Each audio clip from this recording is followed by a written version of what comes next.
அனைவருக்கும் என்னுடைய வணக்கம்.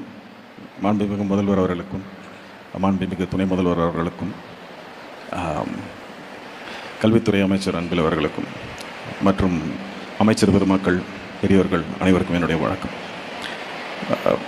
கல்வியை பற்றி நான் நிறைய யோசிச்சிருந்தேன், பட் சில கருத்துக்கள் மட்டும் சொல்லலாம்னு நினச்சிக்கிட்டு இருக்கேன். கல்வியை பற்றி 2000 வருடங்களுக்கு முன்னால் ஒரு பாண்டிய மன்னன் அவர் ஒரு பாடல் எழுதியிருக்கிறார். திரு பாலகிருஷ்ணன் ஐயா பல இடங்கள் அதை பற்றி பேசியிருக்கிறார்.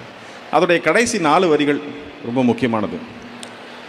வேற்றுமை பொருந்திய நாற்பால் உள்ளும் கீழ்ப்பால் ஒருவன் கற்பின் மேற்பால் ஒருவனும் அவன் கண் படுமே அப்படின்னு சொல்கிறார். கல்விக்கு 2 குணங்கள் இருக்குது. அதில் ஒரு குணம் இப்போ இவர் சொல்கிறது. அது என்ன குணம்னா, கல்வி கீழே இருக்கிறவன் கற்ற பின்னாடி மேலே இருக்கிறவனும் அவனை மதித்து அவனோடு சேர வேண்டிய கட்டாயத்தை ஏற்படுத்தும். இது முதல் காரணம். 2வது, கல்வி என்ன செய்யும் அப்படின்னா, அதை எழுதிட்டே வந்திருக்கேன். விவேக சிந்தாமணி அப்படிங்கிற ஒரு புத்தகத்தில் ஒரு பாடல் இருக்கு. வெள்ளத்தால் போகாது, வெந்தனலால் வேகாது, மண்ணலாலும் கொள்ளலாகாது, மன்னராலும் எடுத்துக்க முடியாது, கொடுத்தாலும் நிறைவொழிய குறையாது. அது என்னன்னா, நம்ம எதுக்கு படிக்கிறோம்? படித்து நல்ல வேலைக்கு போய் சம்பாதிச்சு குடும்பத்தை காப்பாற்றி அப்பா அம்மாவை காப்பாற்றி குழந்தைங்களை காப்பாற்றுறதுக்காக போகிறோம். அதை நான் ஒரு வேளை என்னால் முடிஞ்சு நான் ஒரு 1 கோடி ரூபாய் யாருக்கும் கொடுக்குறேன், கொடுத்தேன்னா அவங்களால சந்தோஷமாக வாழ்ந்துட முடியும். ஆனால் என்கிட்ட அந்த 1 கோடி ரூபாய் இருக்காது, ஏன்னா நான் அதை கொடுத்துட்டேன். ஆனால் கல்வி இருக்கு இல்லையா, அதை வைத்து நாம் கற்று நாம் பணம் ஈட்டும்போது அந்த கல்வி என்னையும் அறிவாளியாகவே வைத்திருக்கும், அதை வாங்குபவரையும் அறிவாளியாக வைத்திருக்கும். என்னிடம் இருக்கும் கல்வி அவருக்கும் போய் சேரும், அவரை எனக்கு சமமாக மாற்றும் அல்லது என்னை அவருக்கு சமமாக ஏற்றும். இதனால தான் கல்வியை கற்கக்கூடாதுன்னு பழங்காலத்திலிருந்து இன்னைக்கு வரைக்கும் தடுத்துக்கிட்டே இருக்காங்க. இது ரொம்ப ரொம்ப முக்கியமான பாயிண்ட். கற்றுக்கிட்டு வந்திருந்த நாம் ஏன் நடுவில் கல்வி இழந்தோன்றதை யோசிக்கணும். 2 விதமான கருத்தியல்கள் இருக்குது கல்வியை சார்ந்து. ஒன்று திராவிட கருத்தியல், எல்லாரும் படிக்கணும், எல்லாரும் அறிவாளியாக இருக்கணுங்கிறது. இதை இப்போ நான் சொன்னேன் இல்லைங்களா, இந்த பாண்டிய நெடுஞ்செழியன் காலத்திலிருந்து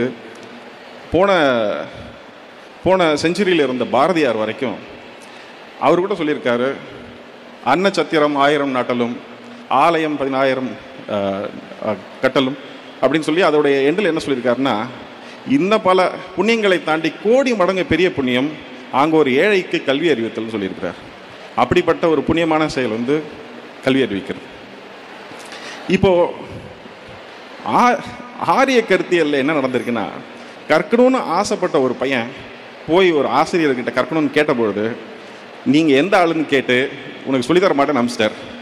ஆனால் அவனே போய் வில்வித்தை கற்றுக்கிட்டு அவர்கிட்ட போய் நின்ற போது அவருடைய கட்டை விரலை அவர் வாங்கிக்கிட்டார். அவர்கிட்ட போய் கர்ணன் பின்னாடி கற்றுக்கணும்னு நினச்ச பொழுது கர்ணனையும் நீ என்ன ஆளுன்னு கேட்டு அனுப்பிச்சிட்டார். அவர் கிருபாச்சாரியார்கிட்ட போய் கேட்டபொழுது அவர் கேட்கும்பொழுது இல்லை நான் மேட்டுக்குடின்னு சொல்லி அவர்கிட்ட தொழில் கற்றுக்கிட்டார். ஆனால் அவரும் அப்படிப்பட்டவர் இல்லைன்னு தெரியும் பொழுது அவர்கிட்ட நீ கற்ற கல்வியெல்லாம் உன்னை விட்டு ஒரு நாள் போய்விடும் சொல்லி சாபம் கொடுத்து அதையும் பிடிங்கிறார். இப்படி துரோணாச்சாரியார் கிருபாச்சாரியார் ஆரம்பித்து ராஜகோபாலாச்சாரியார் வரைக்கும் நாம் படிப்பதை தடுத்து கொண்டே இருக்கிறார்கள். ஆனால்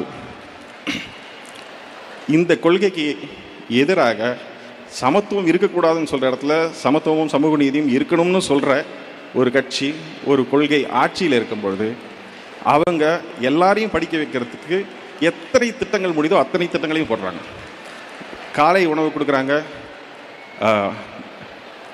நான் முதல்வன் இருக்குது, புதல்வன் இருக்குது, இந்த இப்படி அவங்க ஒரு வரிசையாக திட்டங்கள் போட்டு எப்படியாவது படிச்சிருக்கன்றாங்க. இல்லை நீங்கள் கட்டணம் இல்லாமல் பேருந்து கொடுக்குறாங்க, வேற யாரும் ஆட்சி பண்ணாலும் அவங்க மடிக்கணினி கொடுக்குறாங்க, சைக்கிள் கொடுக்குறாங்க, எப்படியாவது படித்து மேலே போயிருங்கிறாங்க.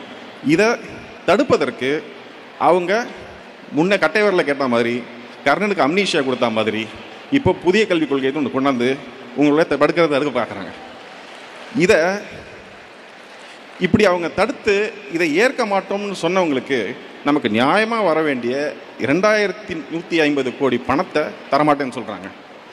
இப்போது நமக்கு உடன்பாடு இல்லாத அல்லது கொள்கையாக அரசியலாக முரண்பாடு கொண்ட ஒரு கட்சி ஒன்றியத்தை ஆளும்போது எந்த உதவியும் இல்லாமல் கைகளை கட்டி கால்களை கட்டி தண்ணீரில் போட்டதுக்கு அப்புறமா நீந்தலாம் என்று பார்க்காமல் தான் நீந்தி தமிழக மக்களையும் கரை சேர்க்கக்கூடிய ஒரு உழைப்பை செலுத்தியிருக்கக்கூடிய இந்த முதல்வருக்கு என்னுடைய மனமார்ந்த நன்றிகளை தெரிவித்துக் கொள்கிறேன். நன்றி.